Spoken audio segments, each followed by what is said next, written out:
अनूप स्वामी।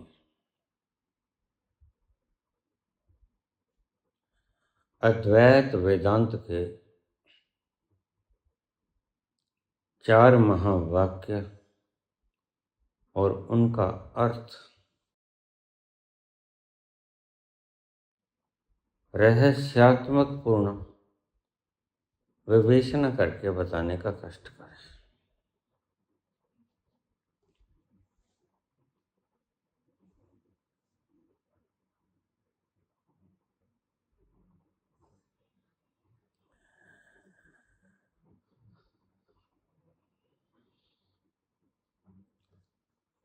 चार महावाक्य जिस ओर की इशारा करते हैं वो तुम्हारी जरूरत है, तलाश।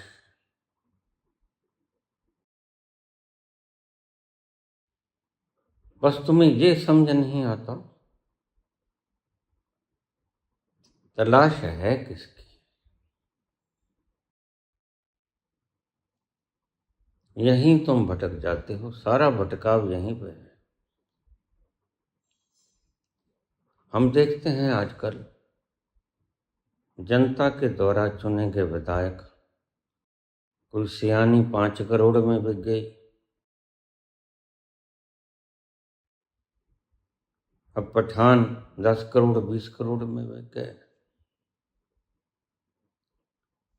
क्यों होता है ऐसा?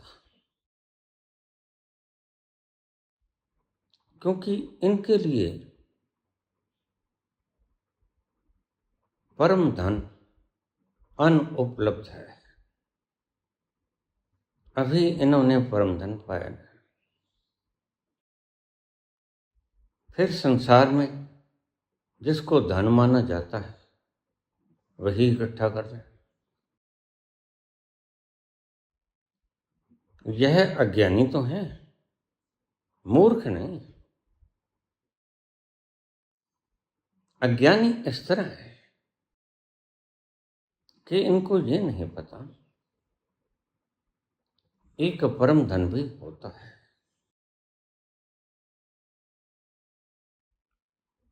इसलिए कोई 5 करोड़ में बिके,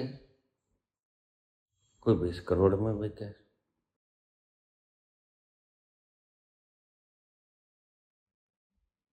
कोई कुछ कीमत अदा करे, कोई कुछ कीमत अदा करे, वास्तव में तो तुम उसी की तलाश में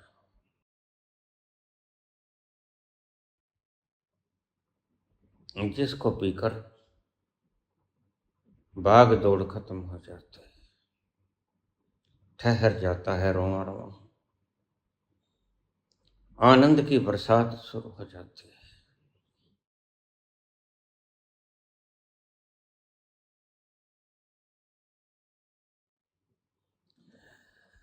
और वह मिलता है उसकी कृपा से। द्वार दया के जब तुम खोले, द्वार दया के जब तुम खोले, पंचम सुर से गूंगा बोले, अंधा देखे लंगड़ा चल कर,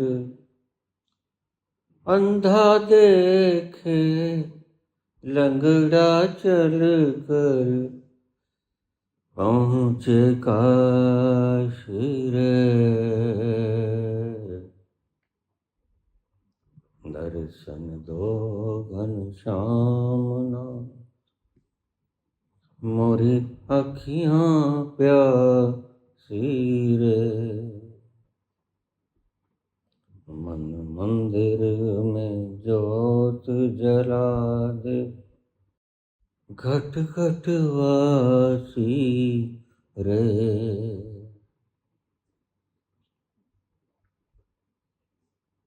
यह जो बिक जाते हैं किसी भी भाव में, यह सियानी जो बिक गई, यह मूर्ख नहीं। यह समझदार है लेकिन अज्ञानी है। यानी इसे पता है कि संसार धन ऐश्वर्य की वस्तुओं के लिए जरूरी है। भूख लगी तो भोजन मिलेगा धन से,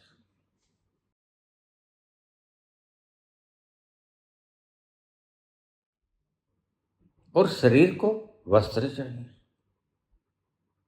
सिर को छत चाहिए, बढ़िया आराम करने के लिए सुविधाजनक बिछौने चाहिए,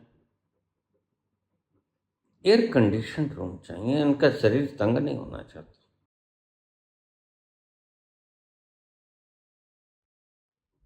इसके पीछे का रहस्य क्या है? ये अपने आप को शरीर मानते हैं। अगर इन्होंने अपने आप को उस रस रूप में देख लिया होता, चख लिया होता, तो फिर ये पैसे के पीछे नहीं भागते थे। फिर उसको प्राप्त करते जिसको प्राप्त करने के बाद भागना दौड़ना मिट जाता है, ठहर जाता है नितांत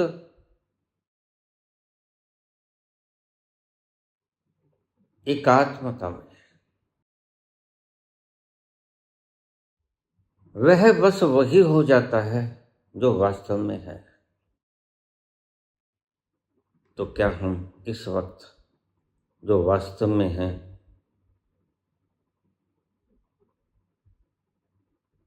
उसको समझते नहीं हैं? हाँ, ऐसा ही है। जो तुम वास्तव में हो, संसार का प्रत्येक मानव, स्त्री पुरुष,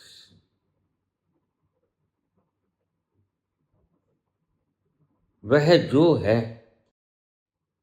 वास्तव में प्रभु प्रदत्त, या जो नास्तिक हैं कहिए कि प्रकृति प्रदत्त। तुम जो वास्तव में हो उस वास्तविकता से अनभिज्ञ हो। तुम झूठ को सत्य माने बैठे हो,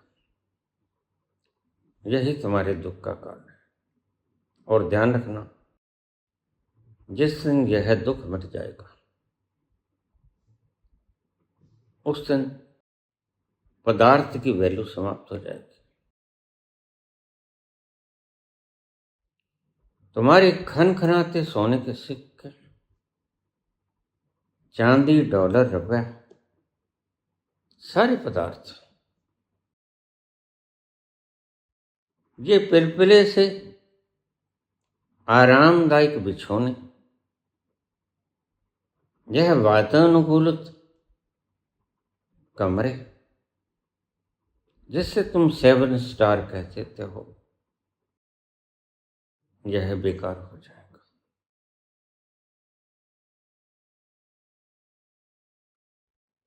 उस दिन यह शरीर तुम नहीं रहोगे, उस दिन यह शरीर एक कुल्ली हो जाएगी।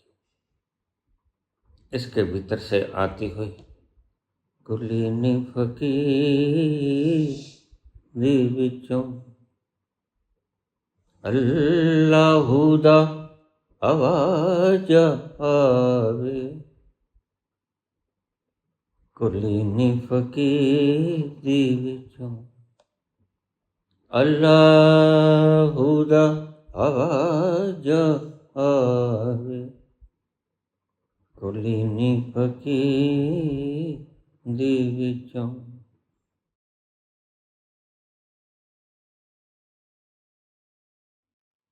इसको तुम जानोगे कि यह कुल्ली है, मकान है, और इस मकान के भीतर से वो आती हुई आनंद की अद्भुत मस्तानी तरंगा धुन तुम्हें लुभा लेती है। तुम्हें मदमस्त कर देती है, बस तुमने उसे जाना नहीं। काश संत रोज बोलता है, कितने शास्त्र भरे पड़े, उसी की शलाघा में समझ तुम्हें फिर भी नहीं आया, गहरे तुम फिर भी नहीं उतरे। दिक्कत क्या है? दिक्कत यह है कि तुम्हारी बुद्धि बाधा है। तुम्हारी बुद्धि कहती नहीं, पहले प्रमाण दो, और प्रमाण उसका है ना। प्रमाण उसका मिलता है उस स्थान पर जाकर, उस रस को पीकर। प्रमाण वहीं पे मौजूद है जहां पर तुम स्वयं मौजूद हो। तुम्ही तो रस का सागर हो, और बुद्धि सेंसर की तरह बैठी है, लठ लिया हाथ।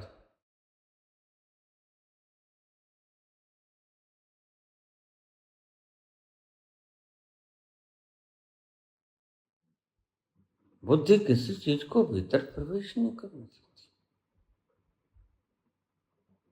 यही गुरु की तकलीफ है। इसलिए महावीर को कहना पड़ता है कि सम्यक श्रवण करो पुत्र। इस सेंसर की, शब्दों की कांट-छांट करने वाली बुद्धि को हटा दो। ये बाधाएं हैं। जब तक तुम मुझे समझने की चेष्टा करोगे, चूकते ही रहोगे।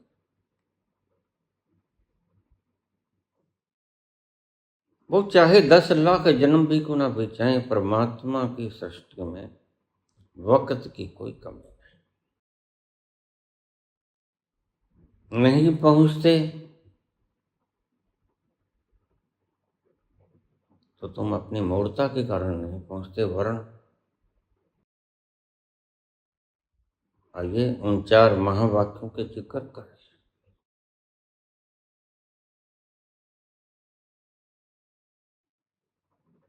तत्वमसि,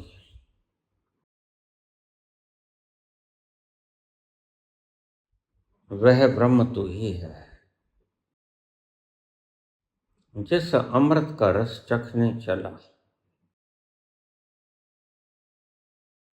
अलग अलग द्वार दरवाजे खटखटाए, कभी धन, कभी मान सम्मान, कभी सूचनाएं, कभी डिग्री, कभी पदवियां, कभी काम वासना, कभी क्रोध, दूसरे को नीचा दिखा, क्योंकि तुम्हारे लिए अभी दूसरा है। जिस दिन दूसरा बच जाएगा, तुम अद्वैत में आ जाओ। बस अद्वैत का मतलब है कि दूसरा न बचा, वह एक जो है। सर्वयत किंच जगत्याम जगत, जगत के कोने कोने में व्याप्त, बस वही एक है, दूसरा कोई नहीं। जिस दिन यह खोपड़ी से नहीं, अपने अनुभव से तुमने देख लिया, उसका उसका स्वाद चख लिया, उस दिन तुम्हें भागने की, दौड़ने की, खाने की, पीने की, भोगने की वासना की जरूरत ही खत्म हो जाएगी। जीने की तमन्ना भी समाप्त हो जाएगी।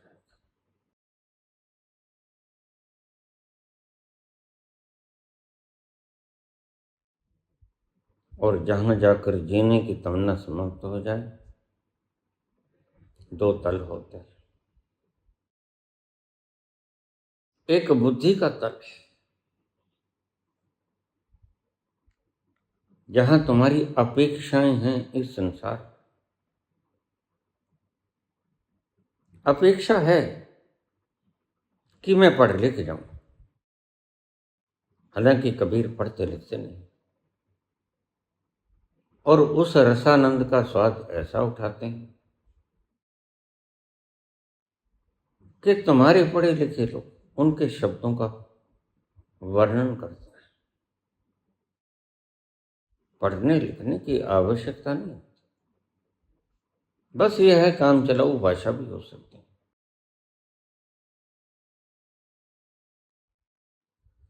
लेकिन तुम्हारी तमन्ना है कि पढ़ लिख के बड़ा बन जाऊं, या खेल कूद के किसी खेल कूद का मास्टर बन जाऊं, हो रेसलिंग हो क्रिकेट हो, फुटबॉल हो, हॉकी हो। यानी तुम उसे हर कोने में ढूंढते फिर रहे हो। कोई द्वार दरवाजा ऐसा नहीं जो तुमने खटखटाया नहीं। एक द्वार दरवाजा है जो तुमने कभी नहीं खटखटाया, वही रह गया बाकी, और उसे ही तुमने कभी खटखटाया नहीं। उसी को संत कहते हैं। तुम कहते हो मैं दुखी हूं बाबा, मेरा मन बड़ा चलायमान है। इस मन से पीछा कैसे छूटे? तो संत कहता है मन को चित्त के आकाश के ऊपर छाए हुए बादलों की तरह देखो। वो तुम हो नहीं, बस तुम्हारी दुविधा मिट जाएगी। जब तुम चित्त के आकाश में, चिताकाश में छाए हुए बादलों से प्रभावित हो जाते हो, सफेद बादल आते हैं तो तुम घबराते हो, कहीं ये काले बादल ना जाए। बादल गरजते हैं तो तुम डरते हो, बादल बरसते हैं तो भी तुम डरते हो, भीग जाएंगे।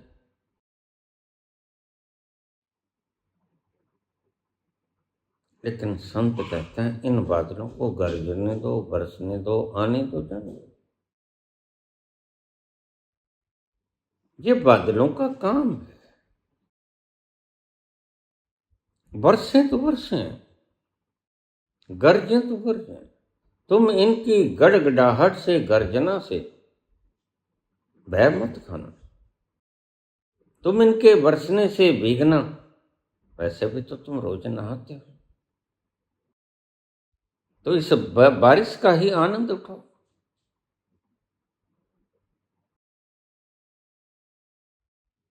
परमात्मा ने तुम्हारे लिए बारिश भेजी, हंसी वो, खेली वो, धरी वो ध्यान। तुम इस बारिश में खूब मजे से नहाओ, खुले में चले जाओ, छत पर बैठ जाओ। तुम डरते क्यों हो भीगने से? जो तुम तत्व हो, जो तुम्हारा स्वरूप है, वह भीगता नहीं। न चैनम क्लेदन्त्यापो न शुष्यति मारुता। पानी उसे नहीं भिगो पाता, हवा उसे नहीं उड़ा सकती। जिसको अभी धन में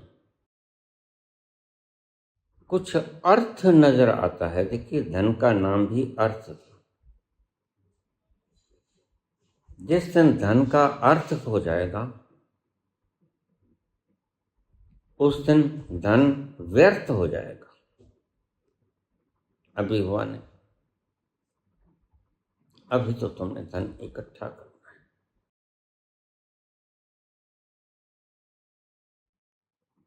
लेकिन कितना ही संत समझा ले, तुम फिर भी धन को इकट्ठा करने की कोशिश करते रहोगे। तुम कहोगे ये तो ठीक है, लेकिन सांझ को घर में रोटी कैसे बनेगी?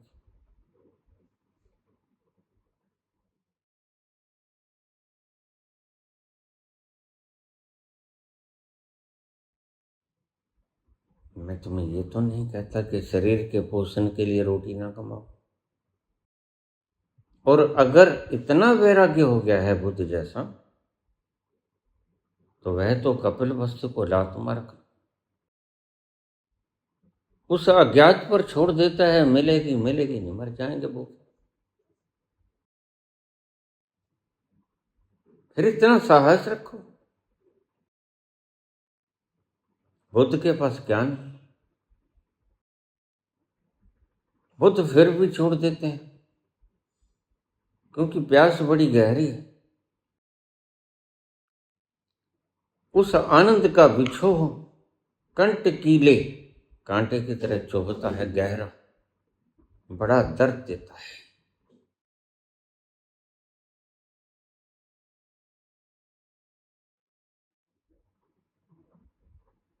हीरे मोती जवाहरात जिनकी फिराक में तुम फिरते हो, बुद्ध उसको लात मार देते हैं। तुम्हारी चाहत है इसे पाने की, बुद्ध इसको लात मार देते हैं। या तो तुम पागल हो या बुद्ध पागल है, दोनों में से एक पागल है। तुम जिसे पाना चाहते हो उसको बुद्ध ने ठोकर मार दी। दोनों सियाने नहीं हो सकते,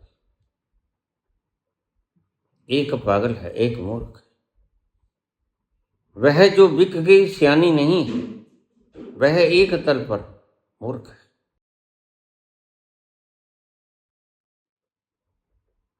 सियाना तो वह है जो हीरे मोती जवाहरात मणियां और वाहिद मालिक है, वारिस है कपिल वस्तु का इकलौता बेटा है। तुम जरा सोचना, क्या तुम इस पोजीशन पे होगे तो क्या कभी इसको ठुकरा के लात मार के चले जाओगे?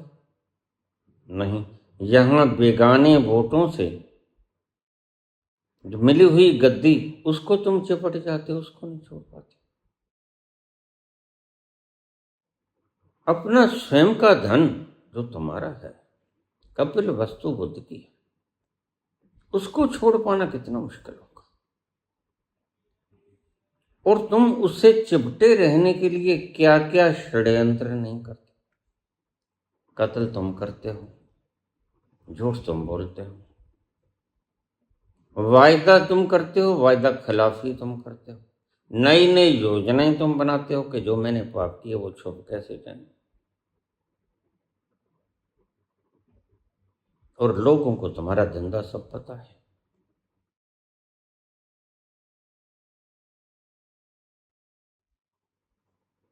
कुछ पूछें होती हैं और पूछें पिछवाड़े में होती हैं, उनको नहीं पता होता। वो तुम्हारा चेहरा नहीं देख सकती पूछ, लेकिन जो तुम्हारा चेहरा देखते हैं उनको तो पता है कि ये सब तुम्हारा करा धरा है। और हैरान की बात है,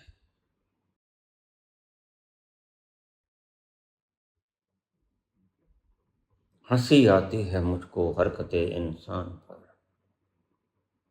गलतियां तो खुद करे और दोष दे भगवान पर।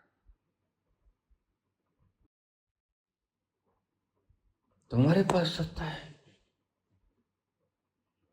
और हमारा राजा 12 वर्ष से कहता है ये कांग्रेस मुझे काम नहीं करने देती।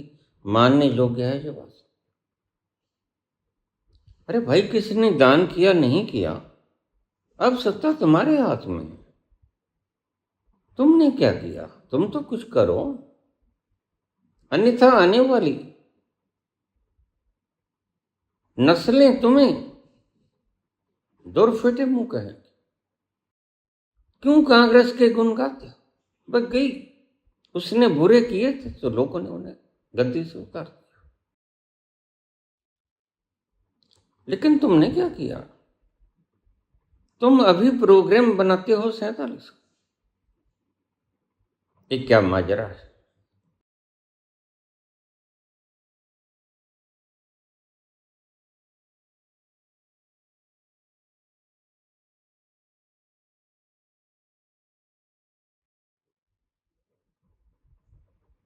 जिसने जान लिया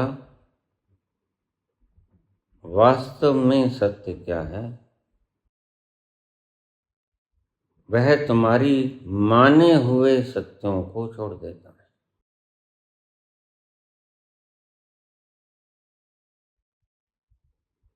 जो विराट हो गया, विराट का अर्थ क्या होता है? जिसमें एक कण भी जोड़ा न जा सके। और विराट का मतलब होता है जिसमें से एक कण भी निकाला न जा सके। उपनिषद का यही शब्द इसी तरफ इंगित करता है। पूर्णस्य पूर्णमादाय पूर्णमेवावशिष्यते। पूर्ण में से पूर्ण को निकाल लोगे तो भी शेष पूर्ण ही बच जाएगा, तुम्हारी खोपड़ी से बिल्कुल अलग हो जाएगी बात। तुम कहोगे how it can be possible, लेकिन है भाई, पॉसिबल है।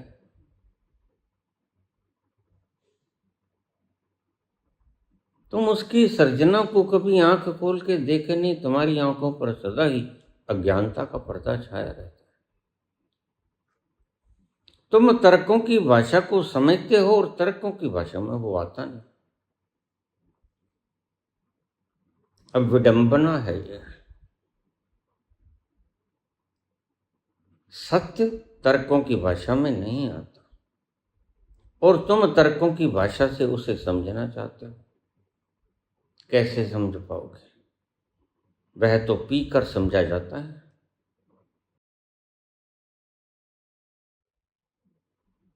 तुम बुद्धि से समझना चाहते हो, बुद्धि से वह पिया नहीं जाता। फिर क्या करोगे? फिर दुखी रहोगे सारी उम्र। कभी 5 करोड़ में बिकोगे, कभी 500 में बिकोगे, ये इधर से उधर फ्रॉक की तरह इस परड़े से उस परड़े में। खरीदने वाले भी मूर्ख हैं, महामूर्ख हैं, और बिकने वाले मूर्ख तो हैं ही। लोभी गुरु लालची चेला, दोनों नरक में ठेलम ठेला, दोनों ही दुख भोग रहे हैं।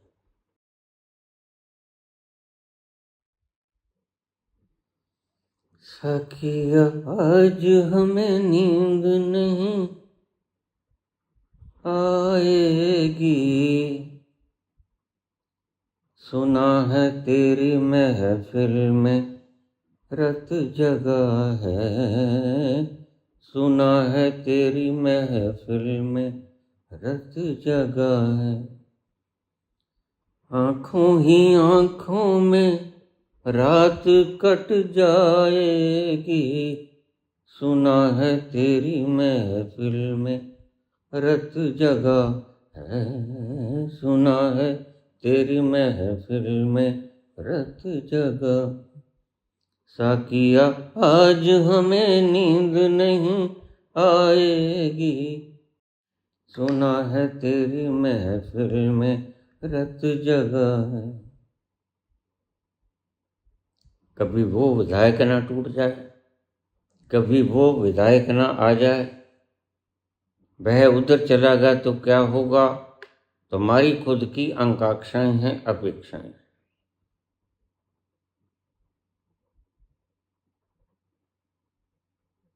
You want to change the existence.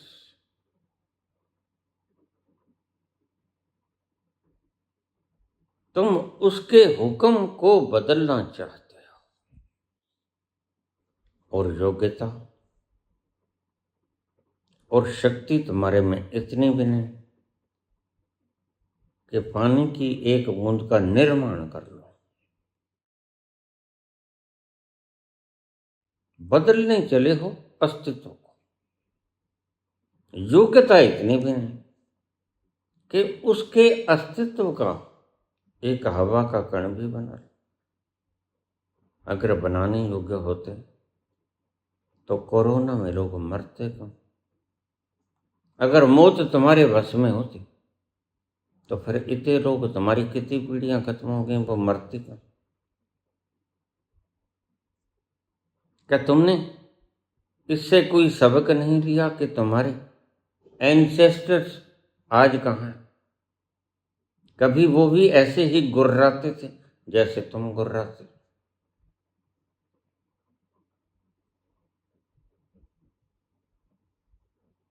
कुछ वो संग लेके गए थे, जरा खंगालो। उनके कुर्ते पे जो धूल का कण जमा था वो भी तो साथ नहीं गया। शरीर ने तो जाना ही क्या था। और वो तुम्हारी तरह ही गुर्राते थे।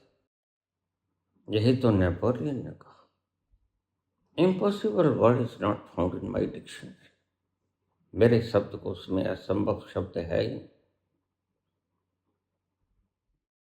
कैसे कैसे मूर्ख लोग आए इस धरती पर और हमने उन्हें बर्दाश्त किया। हम धन्य हैं। कैसे कैसे मूर्ख लोग हमारी धरती पर हम पर राज करके गए हैं और हमने उसे बर्दाश्त किया है। तुम गलती में हो। बर्दाश्त करने वाला सियाना होता है। कबीर ने कहा, धोखा खा लेना, धोखा देना मत।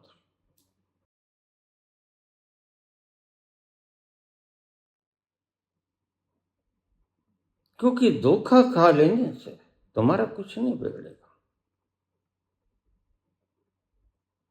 लेकिन बड़ी बात यह है कि धोखा देने से तुम्हें मिलेगा कुछ नहीं। धोखा तुमने दिया था कुछ छुपाने के लिए। तुम्हारा मंसूबा हल हुआ नहीं।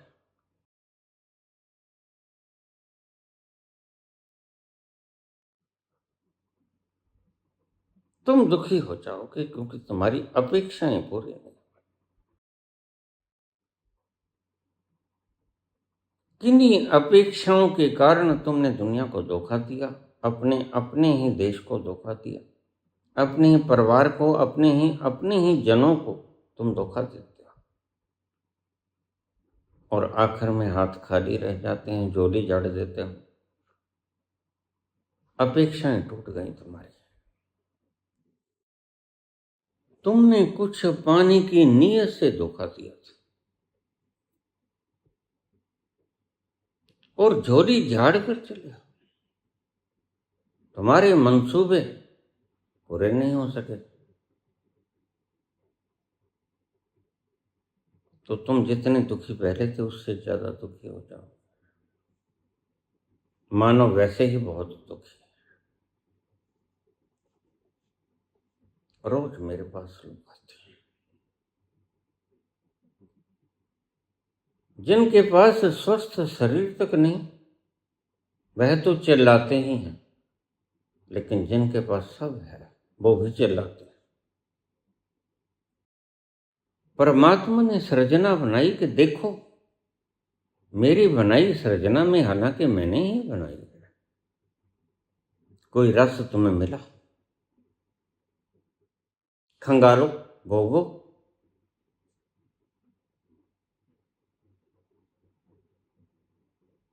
तुमने भोगा, पाया नहीं मिला।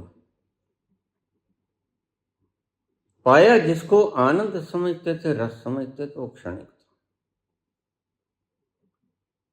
क्षणिक जीवा का स्वाद, क्षणिक अंतरंग का क्षण के वो पहलू, क्षण का आंखों का वो दृश्य, उन्माद करता हुआ तरंगायित धुन। लेकिन वो क्षणिक थी।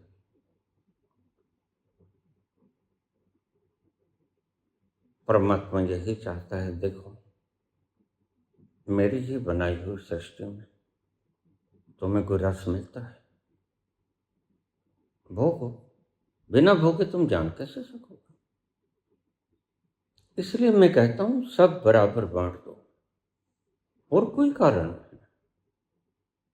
सबको भोग लेने दो और सबके भीतर छुपी हुई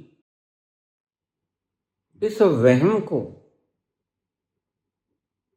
कि पदार्थ में स्वाद होता है, आनंद होता है, वह दुविधा दूर हो जाए। तुम भोगने नहीं देते और तुम स्वयं भी नहीं भोग पाते।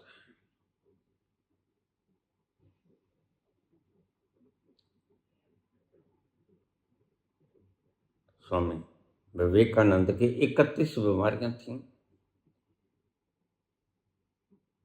ऐसी कौन सी बीमारी थी जो उनके नहीं थी? कैंसराइटिस उनके थे, मधुमेह डायबिटीज उनके थी, हार्ट अटैक उनके, पैंक्रियाज उनकी खराब थी, जिगर उनका खराब था,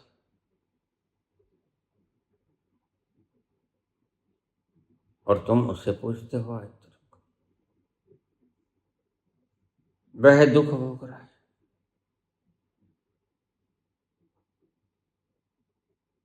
अब मैं तुम्हें कहता हूं जरा देखो, तुम्हारा पूछना उसके क्या काम है? वह तो यहां मेरे ही शहर में टेम्पो चला रहा है।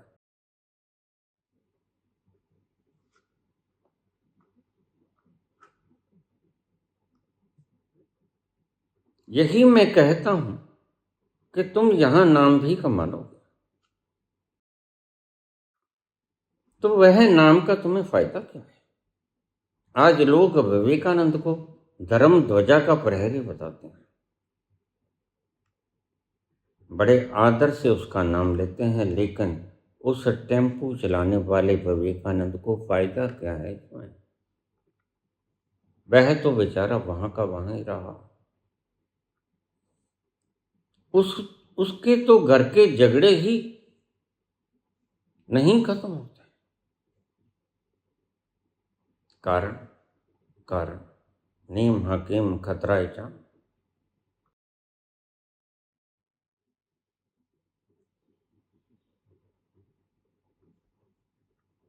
आधे ज्ञान से अज्ञान ज्यादा बढ़िया होता है।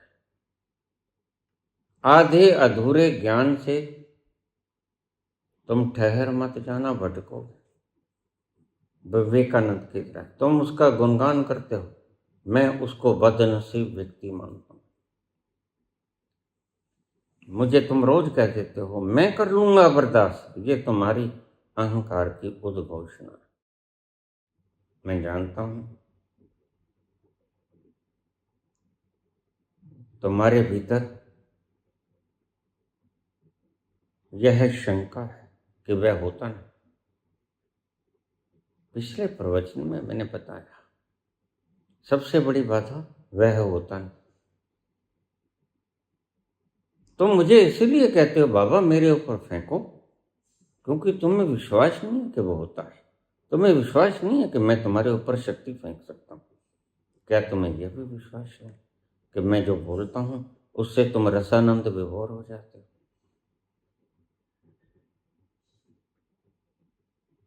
यह तो तुम विश्वास करोगे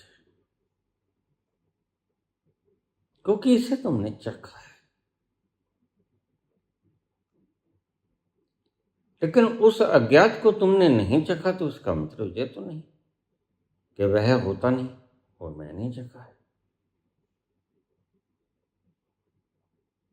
वह कबीर ने चखा है, वह रामकृष्ण परमहंस ने चखा है, नानक ने चखा है, मीरा ने चखा है। ऐसे ही थोड़ा बावरी हो जाते, लक्षण बताते हैं।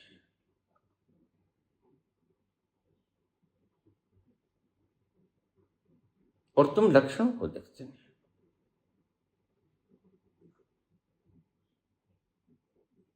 तुम लक्षणों को समझने की बजाय उसके पैरेलल तुम्हारी बुद्धि तर्क खड़ा कर देती।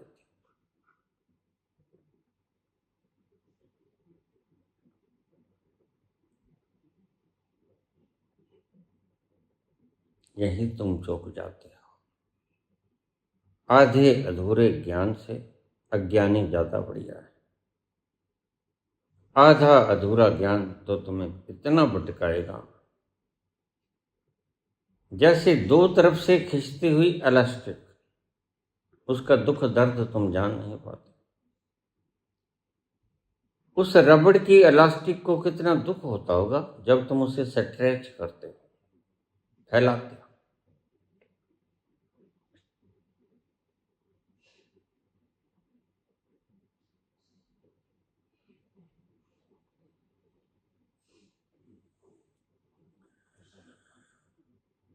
आइए 4 महावाक्यों की तरफ चलें। अद्वैत वेदांत के वो चार शीर्ष महावाक्य क्या है? प्रज्ञानम ब्रह्म, तुम्हारी प्रज्ञा ही ब्रह्म है। प्रज्ञा का अर्थ होता है चेतना। और जब चेतना इतना विस्तृत हो जाती है कि 100%, 100 डिग्री के ऊपर उबाल हो जाता है, पानी वाष्प में तब्दील हो जाता है, वाटर एवेपोरेट्स।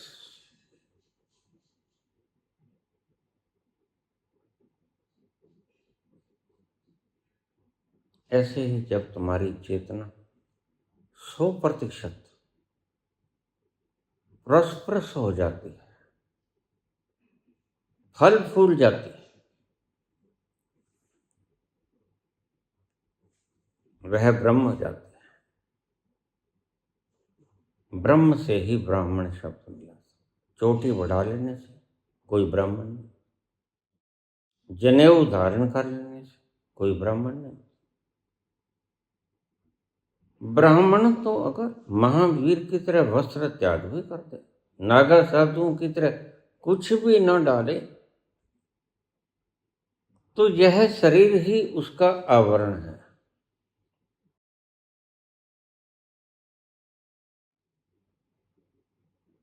जब तुम आखिर में पाओगे कि तुम कौन हो, तो तुम्हें यही अनुभूति दिखेगी, यह शरीर मैं नहीं, आवरण है। यह तो मैंने ओढ़ रखा है। यह कट जाए, फट जाए, इसके ऊपर दाग धब्बा लग जाए, तभी कबीर कहते हैं, ज्यों की त्यों धरती ने चदरिया बड़े जतन से ओढ़ी थी। ओढ़ी तो बड़े जतन से थी, लेकिन देखो मैंने दाग नहीं लगने दिया। श्वेत चादर श्वेत ही बनी रही।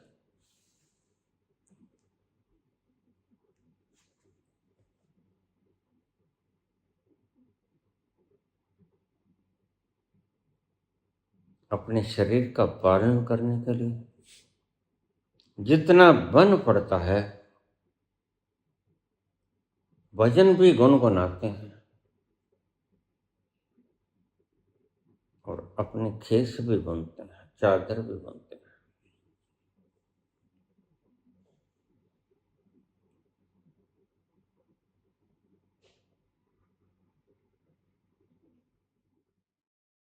कबीर कहते हैं, मैंने लेना क्या है दुनिया से,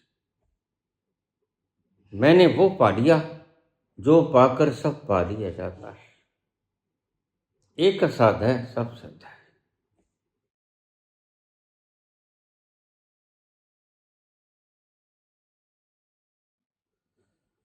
ना कछु लेना, ना कछु देना, ना कछु लेना, ना कछु देना, कबीरा मगन कबीरी में, मन डोला गयो मेरो राम फकीरी में, फकीरी में, मन डोला गयो मेरो राम। जो सुख पायो राम भजन,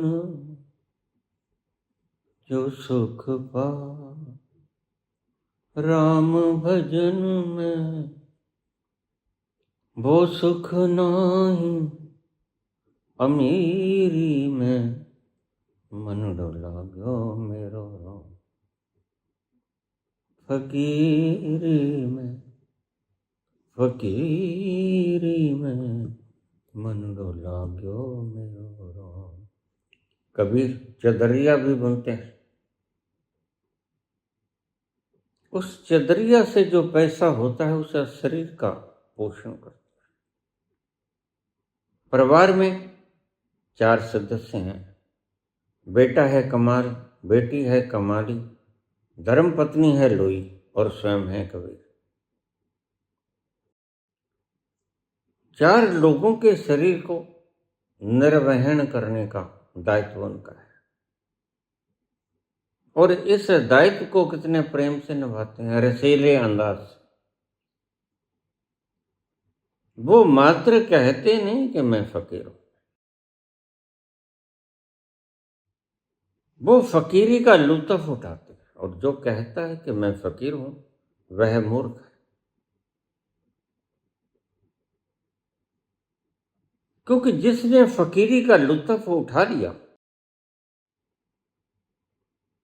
वह बखान थोड़े करेगा, फकीरी का आनंद उठाएगा, फकीरी का लुत्फ लज्जत उठाएगा, फकीरी का बखान थोड़े करेगा।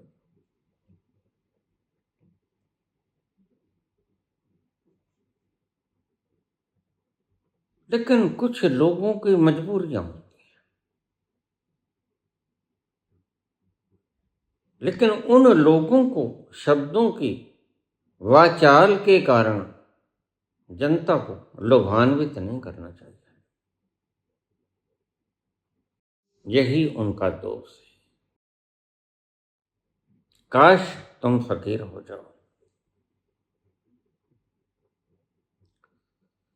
क्योंकि फकीरी का अपने आप में एक मजा है। कुल्ली ने फकीर दी विचों अल्लाहू दा आवाज आवे, कुल्ली ने फकीर दी विचों अल्लाहू दा आवाज आवे। भीतर की रसीली आनंद की आवाज को सुनकर मदहोशी के रस में खोया रहता है, पीता रहता है। फकीरी अपने आप में आनंद है, और जो व्यक्ति फकीर हो गया उसे किसी चीज की आवश्यकता नहीं होती।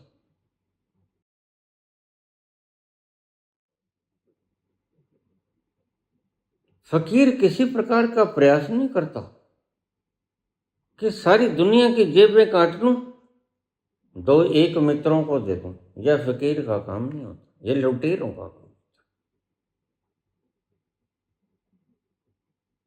फकीर कहता है सब भोग लो, क्योंकि परमात्मा ने यह है सर्जना बनाई ही इसलिए, और बाकी तो तुम यहीं छोड़ जाओगे। पर जिन्हें तुम सेठ कहते हो, धनपति कहते हो, क्या उन्होंने जो जोड़ा वह सारा भोग के जाएंगे? छोड़ के जाएंगे, और छोड़ते वक्त बड़ा पछताएंगे, दर्द होगा।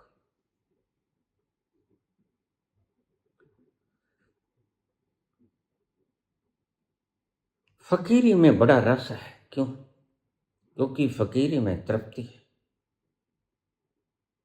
फकीरी में भाग दौड़ मिट जाती है, फकीरी में संन्यास ग्रहण हो जाता है चित्त से। फिर चाहे तुम संसार में बने रहो।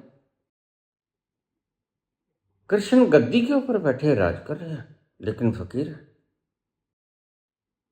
तुमने उसके भीतर की फकीरी नहीं देखी। उनके लब के ऊपर हंसी का फवारा जो गूंजता है वो मुरलिया के भीतर से धुन बनकर प्रकट होता है।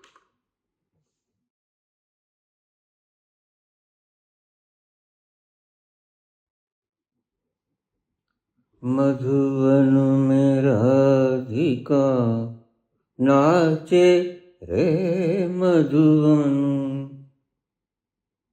राधिका नाचे रे,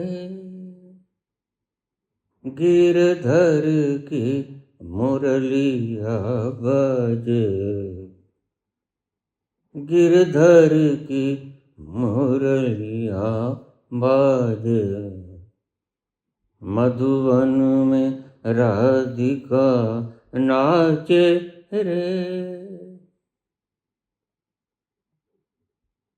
यह चेतना नाचती है।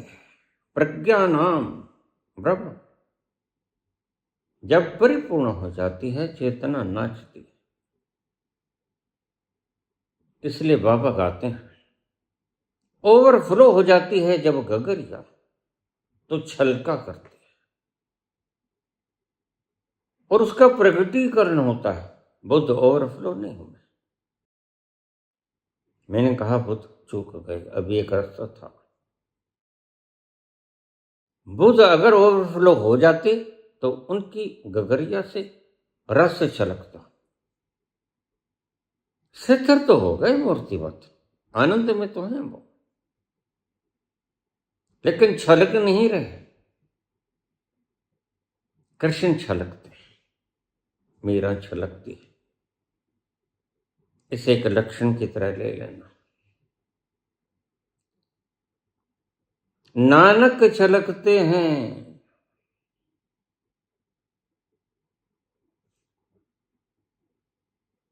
उतर गयो मेरे मन का संसार, उतर गयो मेरे मन का संसार, जब तेरा दर्शन पाया। हाँ, जब तेरा दर्शन पाया। ठाकुर ठाकुर तुम सरनाई आयो, ठाकुर तुम सरनाई आयो।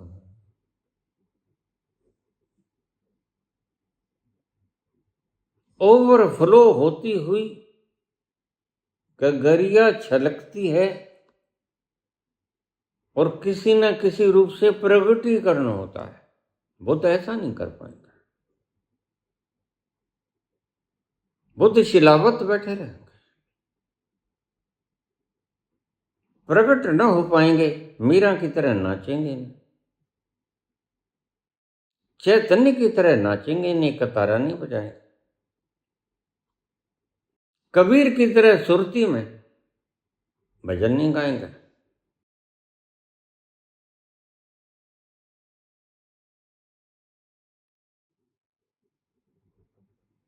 नानक की तरह गीत नहीं गुनगुनाएंगे।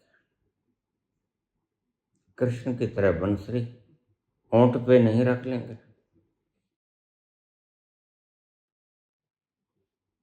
राधा की तरह नाचेंगे नहीं। तुम चेतना का नाम लेते हो, चेतन होते नहीं। यही महावाक्य का पहला शब्द है, प्रज्ञानाम ब्रह्म। ऐत्रेय उपनिषद से लिया गया शब्द है, प्रज्ञानाम ब्रह्म। वह चेतना जब विस्तृत होती है तो ब्रह्म हो जाती है। यही शब्द कृष्ण ने कहा अर्जुन से, पार्थ तो अपनी प्रज्ञा में स्थित हो जा, स्थिति प्रज्ञा हो जा। प्रज्ञा उस चेतना का नाम है जो निधि वन में नाचती है। तुम उसे आज ढूंढते हो, जब वह चला गया।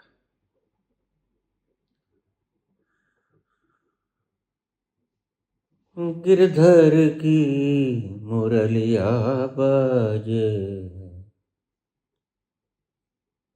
मधुवन में राधिका नाचे रे। गिरधर की मुरलिया बाजे, मधुवन में राधिका नाचे रे।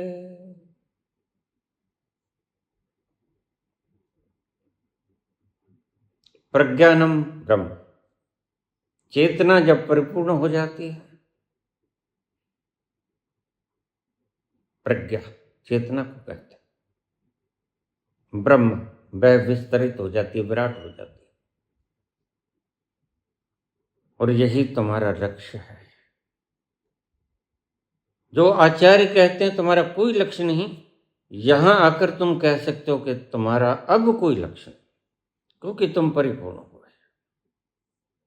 तुम्हारी प्रज्ञा विराट में समा गई, तुम्हारी प्रज्ञा विराट हो गई।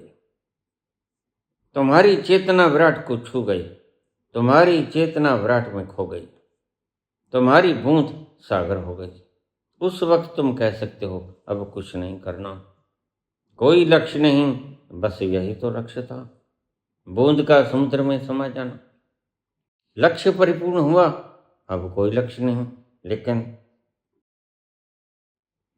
क्या कहें ऐसे मूर्खों को जो उस चेतना को परिपूर्ण करने से पहले कहते हैं आदमी का कोई लक्ष्य नहीं। तो फिर इन्होंने लाखों करोड़ों लोगों को धोखा ही तो दिया। बुद्ध भी धोखा ही तो दे के गए।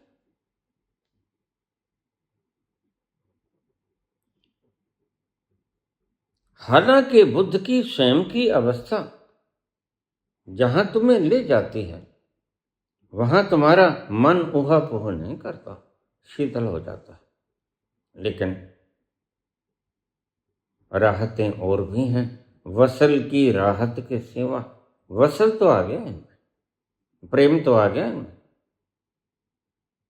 लेकिन राहतें तो और भी हैं, रिलैक्सेशन तो और भी हैं। तुम इससे भी ज्यादा रिलैक्स हो सकते हो, कृष्ण की भांति, मीरा की भांति नाच सकते हो, कबीर की भांति सुरती में जा सकते हो, नानक की भांति गुनगुना सकते हो।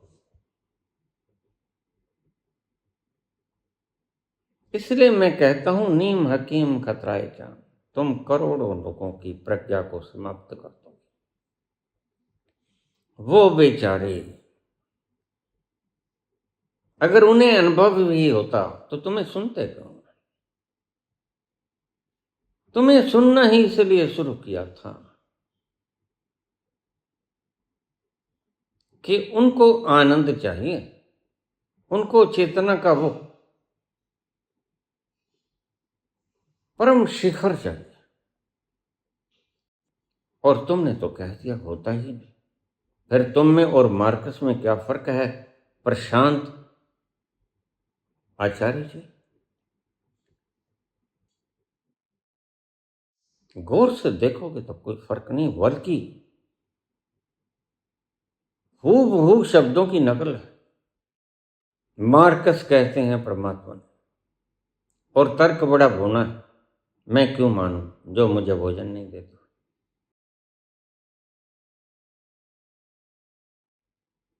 भाई तुम सबके लिए तो दिया है, तुम बांट के क्यों नहीं खाते? गलती किसकी?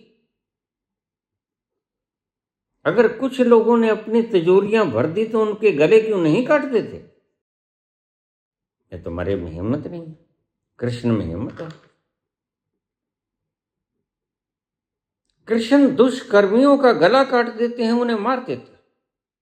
क्यों? क्योंकि वो धर्म के विरुद्ध काम कर रहे हैं। धर्म क्या है? धर्म है बांट के खाना।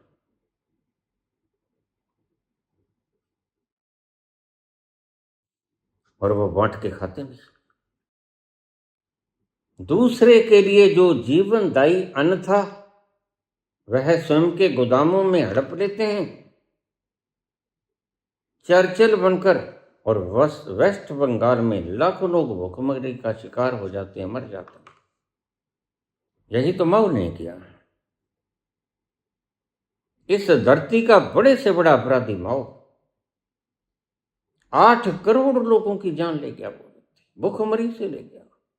कुछ काट दिए, कुछ भूख से मार दिए, उसे क्या मिला? तड़पता फिर रहा है। जैसे बुद्ध को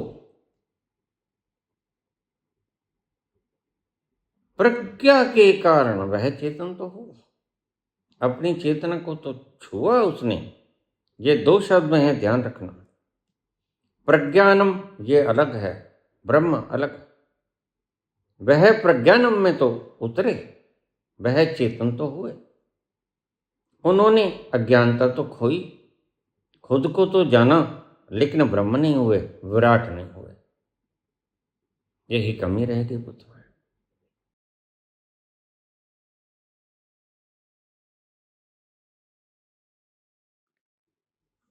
तो जिन लोगों ने प्रज्ञा को ही नहीं जाना वो नाम प्रशांत रख सकते हैं।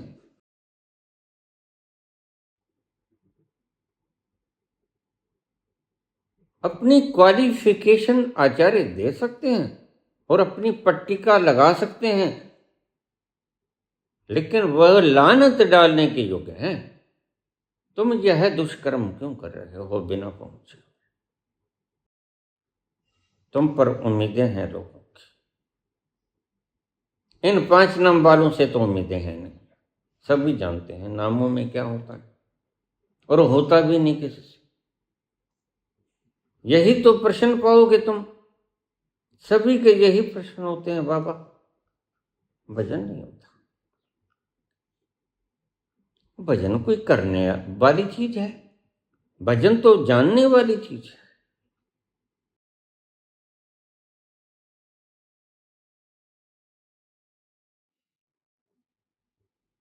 अरे रसगुल्ला गुलाब जामुन कोई सोचने जैसी चीज होती है, दोहराने जैसी चीज होती है? वह तो गटक जाने चीज होती है, मुंह में डालो और गटक जाओ। उसका तो स्वाद चखना होता है। बिन नामे नाही को ठाम, जेता किता तेता नाम। तुम रसगुल्ला गुलाब जामुन, रसगुल्ला गुलाब जामुन, रसगुल्ला गुलाब दोहराए जाओ। लाख जन्म दोहराते हो, इसलिए तो यहां बैठे। और इसलिए तुम्हारे गुरु बैठे हैं, तुम्हारे गुरु के गुरु बैठे हैं। मैं बता देता हूं कहां भौंक रहे हो। भौंक रहे हैं, कोई नहीं पहुंचा है, ना कोई पहुंचा है, ना कोई पहुंचेगा इस रास्ते से, क्योंकि यह रास्ता बंद गली को जाता है। रास्ता खुलता नहीं है, आगे आगे दीवार। यह गली बंद है। नाम की गली कोई गली होती है, विस्तार की गली गली होती है। और बाबा ने विस्तार को नाम कहा। जितना कितना तेता नाम, वह पसारा जो विस्तार है उसको नाम कहा मैं। जितना कितना तेता नाम। फिर अगर गली बंद ही हो गई तो बाबा कहते हैं बिन नामी ना ही कोठा। वह कोई जगह ही नहीं जहां नाम नहीं। फिर यह गली बीच में अड़े क्यों आ गई? इसने क्यों गली को बंद कर दिया? इसने क्यों रास्ता बंद कर दिया? तुम्हारे सब रास्ते बंद हो जाते हैं इसलिए कि तुम नाम को जपते हो। प्रज्ञानम ब्रह्म। तुम प्रज्ञा में आओगे पहले, यह तुम्हारा पहला कदम होगा। इसलिए मैं रोज बोलता हूं, पहले भी बोला कि पहले या कोई भी विराट होने से पहले बुद्ध तक तो आना ही होगा। यह अनिवार्य कदम है। बुद्ध तक आने के बाद विराट होना होता है। तुम रुक भी सकते हो, तुम उससे पहले भी रुक सकते हो, कौन रोकता है? तुम खोपड़ी पर भी रुक सकते हो, कौन रोकता है? तुम वैज्ञानिक भी हो सकते हो, तुम डॉक्टर इंजीनियर भी हो सकते हो, कौन रोकता है?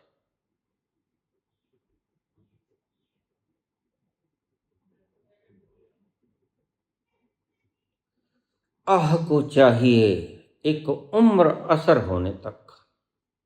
कौन जीता है तेरी जुल्फ के सर होने तक? परमात्मा को तुम्हारी कुछ नहीं पड़ी है। तुम्हारी परमात्मा ने बना दी, पहुंचने का रास्ता बता दिया।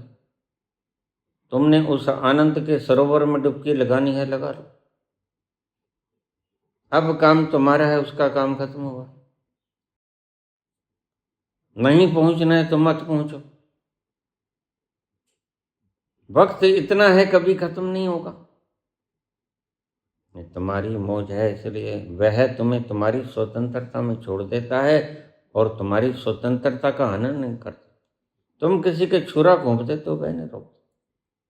मुझे रोज प्रश्न आती है, फिर बलात्कार क्यों होता है? मैंने कहा वो रोकने के लिए बैठा है क्या?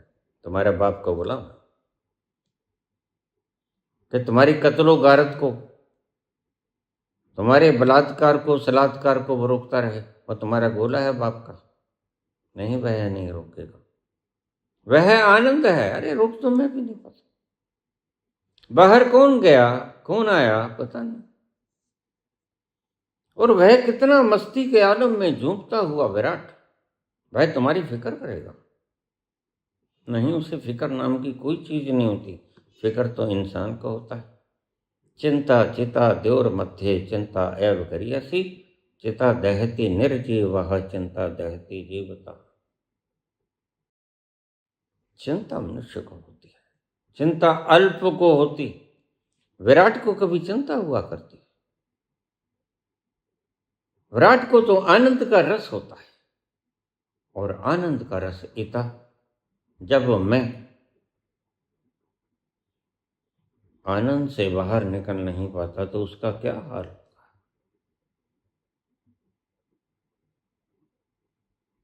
मुझे लोग कह देते हैं, बाबा तुम बोलते कैसे हो?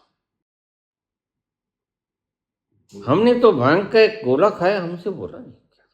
इतना सा आनंद का रस हम सह नहीं पाते, तुम इतने विराट का आनंद हजम कैसे कर लेते हो, जज़ब कैसे कर लेते हो, फिर भी बोल पाते? मैंने कहा पहले पहले तो मुझसे भी नहीं बोला गया था, लेकिन संस्कार पड़ गए, हैबिचुअल हो गया, एडिक्टेड हो गया। जब बाबा का हुक्म था, जैसे सुबह ठंडी हवा चल रही हो और उस ठंडी हवा के आलम में तो मस्ती से सोए पड़े होते हो, और तुम्हें कुछ जगा दे, तुम्हें कैसा लगेगा? तुम झुंझलाओगे, तुम कहोगे अरे बा मुश्किल तो हवा ठंडी चल रही थी, बड़ा प्यारा सपन आ रहा था, प्रेमिका के साथ किसी बगीचे में प्रेमालाप कर रहा था, तुमने मुझे जगा दिया। आनंद के उस क्षण को भी तुम त्याग नहीं सकते जो जाली था, फिर उसका क्या हाल होगा? जो असली स्वाद के समुद्र में अटकेलियां करता है, वह बाहर कैसे आ पाएगा? प्रज्ञानम ब्रह्म।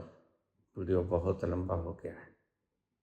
पहले बुद्ध होना होगा, फिर बुद्ध से आगे विराट होना पड़ेगा। बुद्ध की कॉन्शियसनेस तक आ जाओ पहले, फिर तुम शांत हो जाओ, तुम्हारी ऊहा पोह खत्म हो जाएगी, तुम्हारा मन भटकेगा नहीं, तुम शांत बैठे रहोगे, स्टिल मूर्तिवत, आनंदित।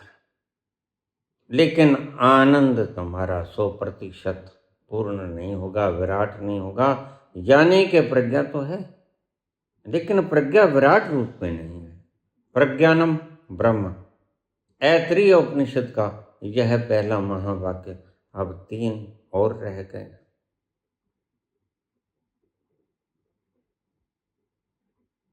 वह अगले प्रवचन में, क्योंकि तुम इतना तो सुन भी नहीं पाते। मैं रोज देखता हूँ एवरेज व्यू ड्यूरेशन 40 मिनट, कहाँ सुना तुमने?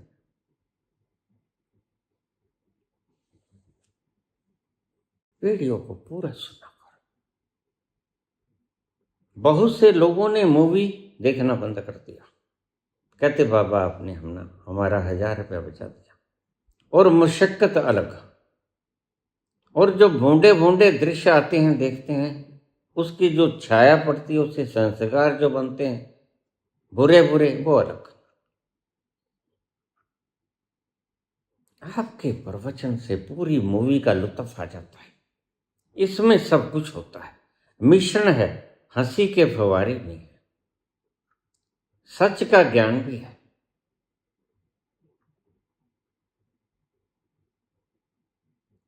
और धुन का संगीत भी है। तुम हमें गीत भी सुना देते हो, तुम हमें कहानियां भी सुना देते हो, तुम हमारा मनोरंजन भी कर देते हो, और तुम मनोरंजन करते करते हमें वो बात भी बता देते हो जो पते की। सागर भी तरसते रहते हैं, तेरे रूप का रस पीने के लिए, पीने के लिए। जीवन से भरी तेरी आंखें मजबूर करें जीने के लिए, जीने के लिए। जीवन से भरी तेरी आंखें मजबूर करें जीने के लिए। सागर भी तरसते रहते हैं तेरे रूप का रस पीने के लिए, पीने के लिए। जीवन से भरी तेरी आंखें